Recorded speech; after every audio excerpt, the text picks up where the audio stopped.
Is homeownership within your reach?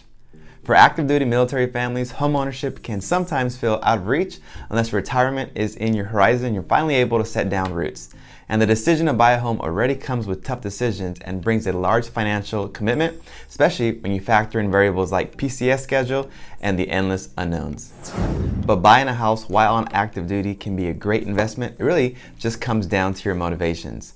So you might be ready for a huge yard with your kids and dogs to run around in, or maybe you see an opportunity to make extra cash when you eventually have to sell, or perhaps you feel that moving in and out of apartments is the equivalent of just throwing money away and nothing really to show for it.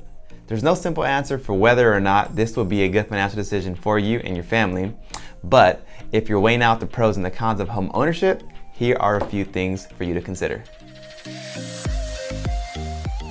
The basic allowance for housing, or BAH, is based on your geographical duty location, your pay grade, and dependency status, and it's designed to provide uniformed service members housing compensation based on housing costs in each local market. And it's payable when government quarters such as the barracks are not provided or when a service member has dependents.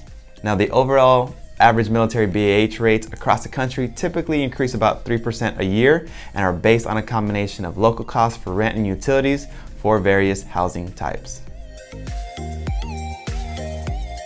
VA loan rules for funding fee waivers have also changed, and as of January 1st, 2020, the following service members may be exempt from having to pay the VA loan funding fee: veterans receiving VA compensation for service-connected disabilities, veterans entitled to receive VA compensation for service-connected disabilities, but they receive retirement pay or active service pay instead, surviving spouses of the veterans who passed an active service or from a service-connected disability, service members on active duty who provide evidence of having been awarded the Purple Heart.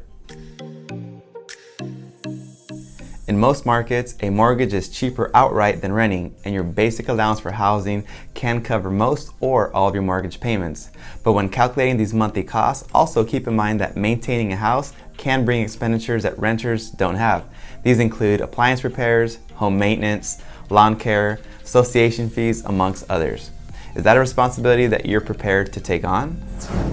However, homeowners do receive tax benefits that renters do not, and a few of those benefits include mortgage interest deduction, mortgage insurance premiums, property tax deduction, solar energy, points and closing costs, depreciation, as well as other office expenses.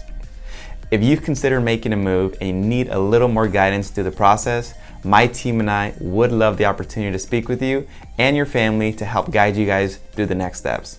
Thank you for tuning in to this week's episode of Mondays with Mario. I look forward to catching you guys on next week's episode.